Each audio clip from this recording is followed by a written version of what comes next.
So, hi again, guys. Wait lang, busin na lang. It's been 5 months since yung last upload ko dito sa YouTube. And, yun nga. Medyo tinamad na naman ako upload ng videos ulit since nakakabatrip kasi. Lagi na lang wala akong laging internal storage para sa phone ko para mapag-vlog lagi din. Though may vlog dapat ako na i-release way back September. Event yun sa school namin. Event siya sa school. Kaso medyo tinamad ako mag-edit nun since sobrang haba and naisipan ko wag na lang. Medyo i-dump ko na lang yung mga nun. So ayun. And also, kung vlog tong gagawin ko. Then kasi habang nasa tricycle ako kanina pa uwi. Since kanina, kumuha ng sceneries doon sa school namin, sa mini garden.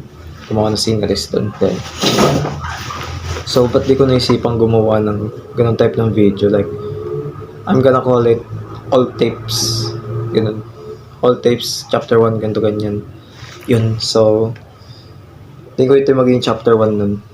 Wait lang. Anyways, galing ako sa school. Ayun. And ang pasok kasi namin everyday is morning to afternoon class. 7:30 to 4:30. Yun. So, yun, as you can see, di pa ako nakabihis. Ako pa yung bag ko. Nakarating ko lang galing school. And itong chapter 1 is siguro all about my house lang. Yun. Gagawin ko dito sa bahay. Like, maglilinis tayo. Mag-ayos tayo ng napakaraming gamit. So, yeah. Post ko muna. Hi again, guys. Nakapag-bihis na ako. And so, wait lang. Kaya naisip ko tong gantong type ng vlog siguro. Kung ano talagang vlog yung gagawin ko dito or parang, parang kasi, like, kaya siya tinawag na all tips since, yun nga, nababaan ko yung quality ng mga videos ko. Nababaan ko yung mga qualities ng videos ko. And so, yun nga, hindi siya yung normal na vlog yung parang, basta naisip ko parang kasi, since nga kanina kumuha ng mga sceneries doon sa school namin, then naka-low quality, siguro let's say mga 480 pixel lang siya. Yun, binaba ko yung quality ng phone ko. And so ngayon, naka 480 siya pixel. Kaya ako ginawa kasi wala lang, parang gusto kong matry yung ganitong style naman, ganun. Since mostly hindi ako sumasabay sa mga common na bagay ganun. Hindi naman sa ang hilig ko mag-steam. So anyways, ang gagawin lang naman natin yun is panoorin niyo kung paano maglinis and mag-ayos ng mga gamit. Since medyo messy yung etang, pakita ko sa inyo. Kita niyo yan. So ngayon, gagawin natin, let's go do some clean up. Maglilinis tayo, guys. Since magwawalis tayo, start tayo dito sa bedroom. Yeah. Ito yung bedroom ko. Anyway, simula nung pagbalik ko dito, ako lang lagi mag-isa nagtutulog dito. Yeah. Yes, sir. Yan, medyo, di ba, papabayaan ko lang ganyan lagi yung higaan ko tapos pag-alis na ako. Yan. It's kinda messy. Shit. Magwawalis tayo ulit. Anyways, nagwalis na ako dito nung nakaraan. Kaso nga lang, ginilid ko lang yung mga kalat. Nandito siya banda, sa corner na to. And syempre, magwawalis tayo ulit since puro alikabok pa dito.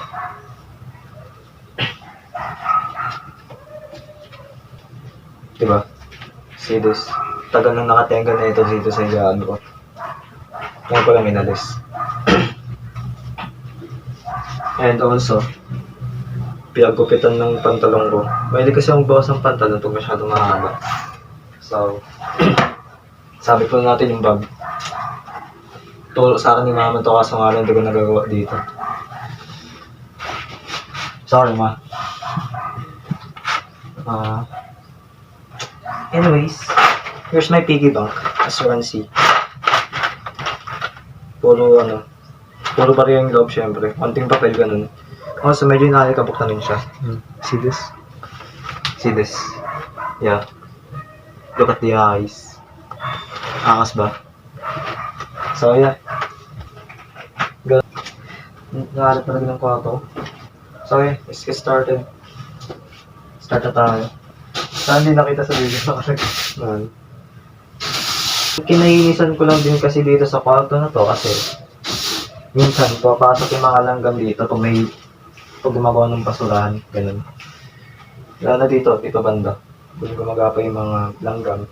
That's why gusto ko lagi ako nang tutulog dito. Nakakaya naman kasi kung papatulog ka ng tropa ko dito tas ganun. Diba? Tama nga naman, like mas mabuti nang ikaw din makakagat ng langgam kaysa madami pa sila, diba? Ganun. Pagpakin ko palang muli natin na yun. Tingin ko mas okay pa magpag dito yung mga maduduming damit na para hindi madumihan yung bedsheet nyo tapos kumot ganun. Tingin ko mas okay yun. Di ba yun na maliit basta hindi na madumihan yung bedsheet. God damn! Oh shit, no.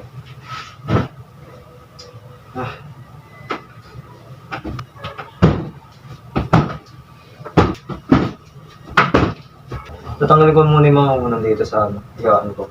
Dito mo sila lagay sa labas. So, anyways, syempre, bukod sa bawalis lang, ganito ganyan. Papakita ko sa inyo kung paano magtupi ng bedsheet tsaka kumot kung sakaling di nyo kaya. So, ganito lang naman. Diba ganyan? Ay, tama ba? Basta ganyan yun, diba ganito? Ganyan mo lang, tupi mo lang. Tupi mo, either way, ikaw na bahala kung saan mo bantay tutupi basta matupi siya. Ganyan. Ganito lang. Kahit mas malapad pa dito yung bedsheet ninyo, kaya nyo matupi yan. And also, itong pagtupi ng bedsheet, para naman sa lahat. Wala siyang pinipiling gender. Nasa sa inyo na kung magtutupi kayo ng kumot nyo or bedsheet nyo. Depende kung papagalitan kayo. O hindi. Konsentido kayo, no? Porque pag hindi pinagalitan, huwag na dapat. Siyempre, nasa sa inyo pa rin yun. Ganyan lang. Yan. Kung gusto mo, ganyan. Ganito kaliit. Hindi. So, yun. And, tapos na natin siyang tupiin. Wait lang, lipat natin dito. And, diyan ko muna siya nilagay. And also, ito yung sinasabi kong dumi kanina. Na ginilid ko ang nakarang araw. And also, ayun yung nawalis ko. Anyways, look at the sunset. Yeah, sunset ata. Tama. Hanggang ngayon nalilito pa ng sunset tsaka sa sunshine. Basta yan. This why, ito yung nagustuhan kong bakit dito ako lagi tutulog. Ito yung nagustuhan ko sa kwarto ko. Sunset lagi. Nainitan na ako. Nainitan na ako, guys. Kukunin na ako. Kinukuha na ako ng puting liwanag. Natanggal sa unan ko. So, general cleaning muna.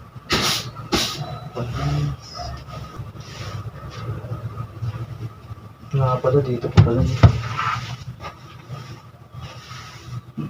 Ganito talaga yung bahay ko. Sobrang messy talaga. Like, siguro after ng ilang days, may mga alikabok ulit siya. Since, yun nga, gumawa na itong bahay na to.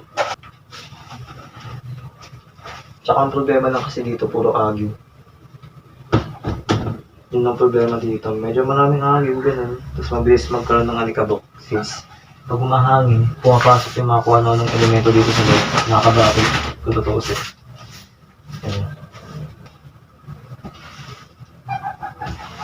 No! Ang dami. Buti na lang naglinis ako ngayon. Sana after 10 years, no? Napaganda ko na itong bahay na to. Hindi yung gusto ko bakit nag-aaral ako ngayon. Like, just do my best even though na feels like parang hindi ko kaya. Ganun. Ano? Kailangan ko sipagan para kay mga papa, syempre. Gotta make them proud. Medyo dililiman ako. Please lang itakas niyo ako dito sa bahay, gala na naman ako. Para magamit ko naman itong mga sing-sing ko na tong forma. Yung nasira kong sing-sing na krus, oh. Gata pa naman yan. Anyways, bracelet ko since kinder. Look at this. Pag pinanood mo tong video na ito, baka naalala mo tong ano, bracelet na to. Ito yung bracelet ko since kinder, ma. Look at this.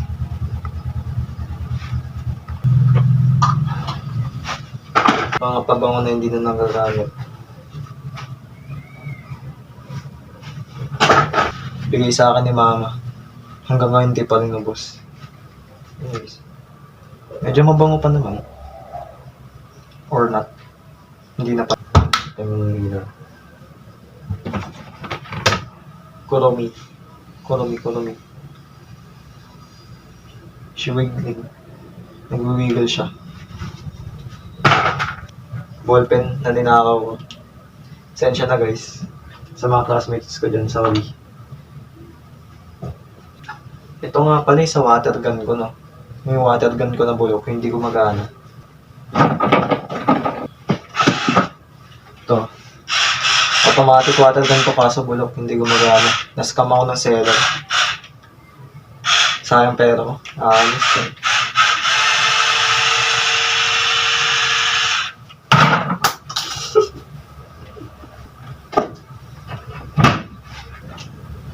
Sorry. Nakatatapon.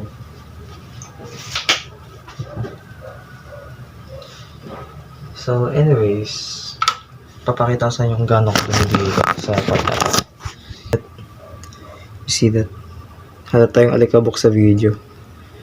Ayan. Ayan, halata siya. So sa ngayon, di ko muna siya lilinisin. Diba? Napakatamad ko. Sa akin, hindi ko muna siya lilinisin talaga. Ang ginawa ko lang, dito ko nilipat yung ano, ayan, dyan ko nilipat yung mga importante na gamit. Since, sa akin naman yung nilagyanan ng ice cream na yun kung di ko gagamitin. So, just gonna put it here. Tada. Yan ito. So, yan, puro alikabok pa lahat. Sa akin kasi talaga tamad pa akong milinis ng sobrang ano. Sa part 2, maybe part 2 bukas agad. 2 sikap na hindi na nagagamit. Diyan muna sa piggy bank ko. See that? Stusin na, supreme pa. Wala kang awa. Astusan na. So ayan, diyan muna. Try ko muna yung ilaw talaga. Di ba patay bukas ako ng ilaw. Anyways, ganda ng sunset to. Dami ko na namang pimples. Hindi ko nawakan, no. Hindi ko nawakan ng mukha ko. I mean, tinuro ko lang. Gusto ko mas mababa pa yung quality dito. Ba't pa? Nakakainis. Look at this. Tingnan yung life na yun, no. Tagal na rin yun, eh. Sa pinsan ko yun, by the way. Sa tita ko pala. So, yun. Ano pa pang gagawin ko? O nga pala. So, nandito yung mga ano, mga winalis ko. So, lalabas na natin sila. And also, ito ulit yung mga ano nun. And papasok ko muna sila. Ito yung mga unang ko. Nga pala.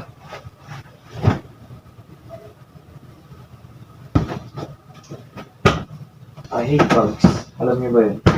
I hate bugs. Pero hindi ako takot sa kanila. It's just that I hate them so much. Kasi tuwing gabi, nagsisilaparan sila dito sa bahay. Hindi ako makatulog agad. Makakainis. Lalo itong mga langgam. Lalo yung mga langgam na ito nakakainis sila.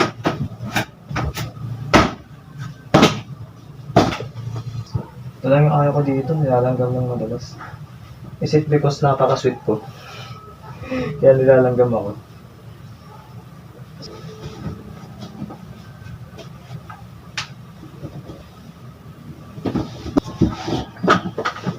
Anyway, saan nakasundan nyo yun kung paano gawin ng bedsheet, no?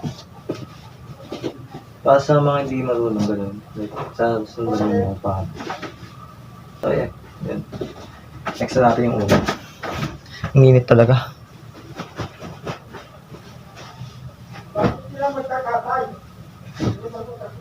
Hindi pala ata kita.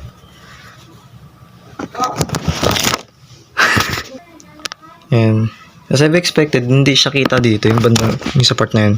Since nakaharang to. Pasensya na sa angle. So, ayan. Ito yung, gaan ko. So, ayan. As you can see. So, ayan. Buksan ko na yung ilaw since magagabi na maya-maya. Ayan. Medyo messy pa to. Electric fan ko rin. Ganyan. Ito pa. Pasok natin mga uniform. Ito dito. Mga pasabit dito. Then, mga pants. Dito siya. Itong lipat natin to sa labas sa may upuan. Since tinatamad ako magsampay. Diba? At sa base na isipag ako, tinatamad pa rin ako. Kaya magano lang. Gaya lang din ako. As you can see, palit ako ng damit. Palit ako ng damit kasi nadumihan yung damit ko kanina. Yeah.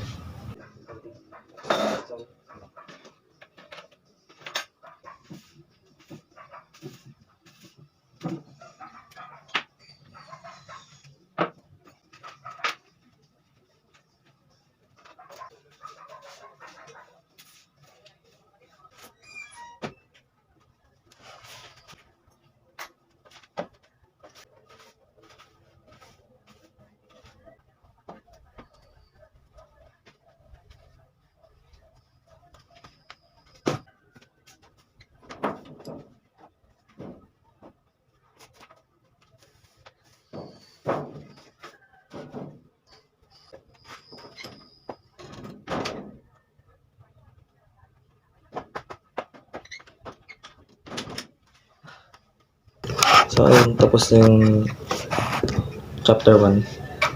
So, kaya hindi ko nilinis sa ibang part kasi pagod na ako. Sobrang init. Simula kaninang umaga hanggang ngayon, napakainit. Worth it naman kahit pagod ako ngayon. Galing school tas naglinis.